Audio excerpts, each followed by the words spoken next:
Nissan अपनी MPV यानी ग्रेवाइट को इंडियन मार्केट्स में लेकर आ गई है। अब सवाल ये है कि प्राइस तो इसका काफ़ी कॉम्पिटिटिव है, लेकिन क्या ये 7 सीटर गाड़ी है? क्या इसमें एक फैमिली आसानी से अकोमोडेट हो सकती है? फीचर्स क्या मिल रहे हैं, साथ ही इसकी ड्राइवेबिलिटी कैसी है, सब बातें जानने के लिए चलिए मेरे साथ इसकी टेस्ट ड्राइव पर।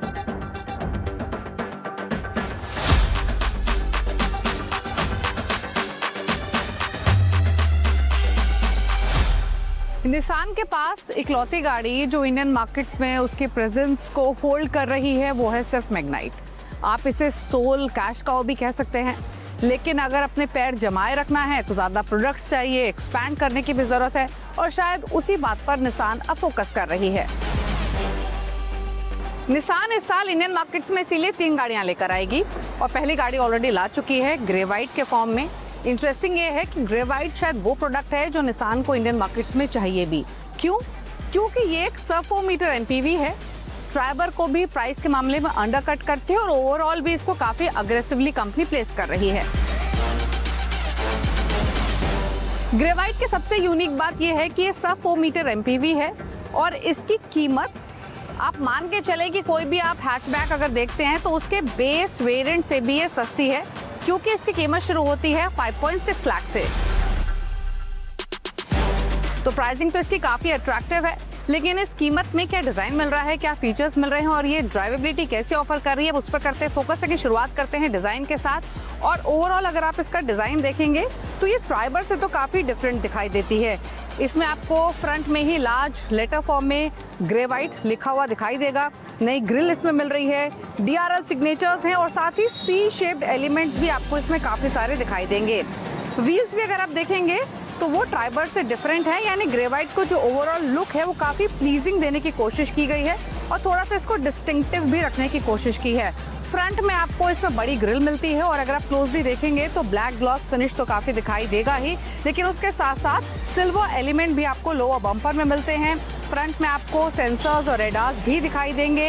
इंटरेस्टिंग चीज़ ये है कि इसमें एक ऑरेंज कलर का एलिमेंट भी देने की कोशिश की गई है फॉग लैंप्स के आसपास अगर क्लोजली देखें।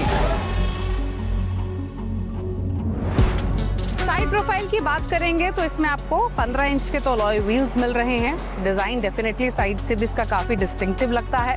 आपको रूफ रेल्स मिल रही हैं। अगेन आपको जो ब्लैक ग्लॉस फिनिश है वो साइड मिरर्स पर भी मिलता है। इंटरेस्टिंग ये है कि ग्रेवाइट की जो लेटर फॉर्म में बैजिंग है वो साइड प्रोफाइल में भी लोअर पोर्शन में दिखाई देती है। अगेन जो सिल्वर एलिमेंट है वो भी साइड में आपको क्लियरली दिखाई देगा। ब्लैक क्लैडिंग भी माइनर फॉर्म में गाड़ी के दोनों या चारों व्हील आर्क्स के ऊपर दी गई है। रेयर में आपको कनेक्टेड टेल लैंप्स मिलते हैं और साथ ही क्रोम की डिटेलिंग भी मिलती है जो कि ओवरऑल इसको मॉडर्न लुक लेंड करती है और ये डिटेलिंग एम्फसाइज करती है व्हीकल की ओवरऑल विड्थ पर। ग्रेवाइट में आपको मल्टीपल कलर ऑप्शंस मिलते हैं जैसे green, black, silver, grey, white. अब बात करते हैं इंटीरियर्स की। तो ग्रेवाइट को डिजाइन किया गया है with a focus on practicality and comfort. इस एमपीवी में आपको फ्लेक्सिबल 7 सीट लेआउट मिलता है जो कि इसे आइडियल बनाता है लार्ज फैमिलीज के लिए या फिर ग्रुप ट्रैवल के लिए। ओवरऑल इंटीरियर इसके प्राइस पॉइंट ऑफ व्यू से डिसेंट है। डुअल टोन थीम मिलती है, प्रीमियम स्टिचिंग मिल रही है, साथ ही आपको स्वेड इंसर्ट्स भी मिलते हैं जो कि इसे थोड़ा सा एक रिफाइंड फील जरूर लेंड करते हैं। प्लास्टिक का इस्तेमाल काफ़ी है, लेकिन ध्यान रहे कि ये एक अफोर्डेबल एमपीवी है। 8 इंच का टच स्क्रीन इंफोटेनमेंट सिस्टम मिल रहा है जिसमें आपको वायरलेस एंड्रॉइड ऑटो और एप्पल कारप्ले मिलता है। 7 इंच का डिजिटल इंस्ट्रूमेंट क्लस्टर है, वायरलेस फोन चार्जिंग भी मिल रही है और साथ ही मिलता है आपको क्रूज कंट्रोल का ऑप्शन जिसकी प्लेसमेंट सेंट्रल कंसोल में ही की गई है। अगर स्पेस के हिसाब से देखें तो ग्रेवाइट is a winner.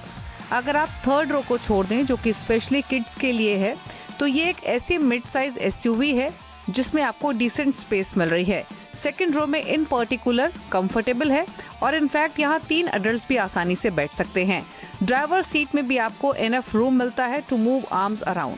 Seating arrangement modular है और आप इसे 5 सीटर में भी कन्वर्ट कर सकते हैं या फिर आप इसे 6 सीटर या 7 सीटर लेआउट के साथ भी कंसिडर कर सकते हैं। इनफैक्ट अगर आप इसके थर्ड रो को कम्प्लीटली रिमूव भी कर देंगे तो भी आपको मैक्सिमम स्पेस मिलती है फॉर एनी सब 4 मीटर कार।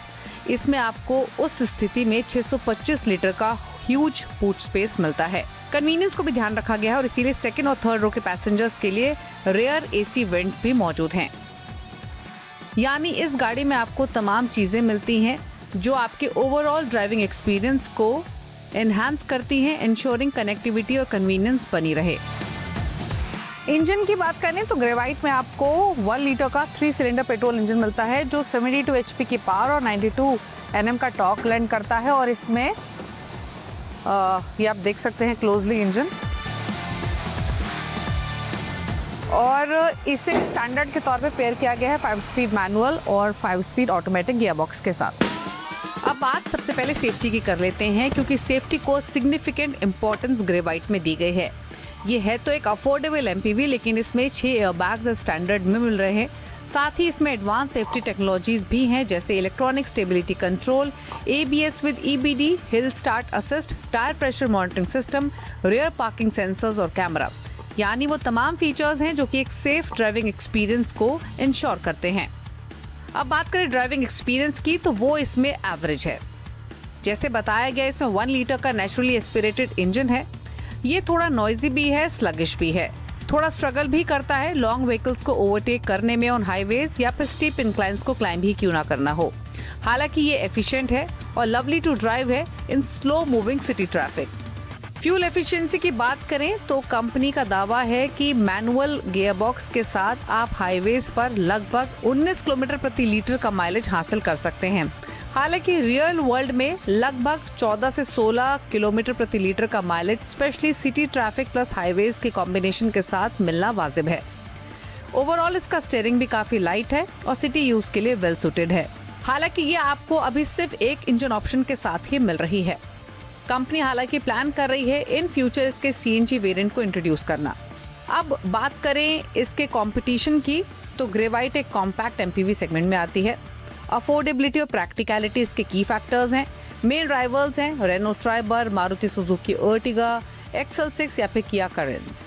हालांकि ग्रेवाइट इन सभी कंपटीशन में स्टैंड आउट करती है अपनी एग्रेसिव प्राइसिंग और स्टैंडर्ड सेफ्टी फीचर्स के लिए, जो कि इसे एक अपीलिंग ऑप्शन बनाते हैं फर्स्ट टाइम कार बायर्स के लिए या फिर लार्ज फैमिलीज के लिए। अब 2 सवाल, क्या ये खरीदनी चाहिए या फिर ये स्किप करनी चाहिए?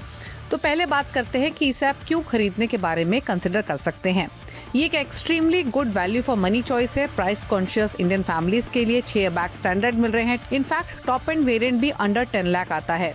डिस्पाइट बीइंग एन एमपीवी, ये सिटी फ्रेंडली डायमेंशंस के साथ आती है, यानी टाइनेस्ट लेन्स में भी आसानी से ड्राइव की जा सकती है। हाईवे परफॉर्मेंस एवरेज है, हालांकि कार कंफर्टेबल है और स्टेबल रहती है 80 to 100 किलोमीटर पर आवर की स्पीड्स पर। आप क्यों इसे स्किप कर सकते हैं, उन पॉइंट्स पर फोकस करते हैं। ये ड्राइवर्स कार नहीं है, यानी कि अगर आप इसे एक्सप्रेस वेज पर चला रहे हैं तो थोड़ा सा लेथार्जिक फील करेंगे, क्योंकि इसमें वो पावर लैगिंग आपको महसूस होगी। 120 किलोमीटर पर आवर की स्पीड को क्रॉस करने में अनकंफर्टेबल फील करेंगे। इंजन भी नॉइजी है और उतना रिफाइंड भी नहीं है। हालांकि 5.65 से 8.93 के प्राइस टैग के साथ ये एक इनवाइटिंग ऑप्शन जरूर है। यानी अगर आप एक एमपीवी या वैन खरीदने की सोच रहे हैं, जैसे कि मारुति इको, तो आप इस गाड़ी को जरूर कंसिडर कर सकते हैं, क्योंकि ये एक वैल्यू फॉर मनी ऑफरिंग जरूर है।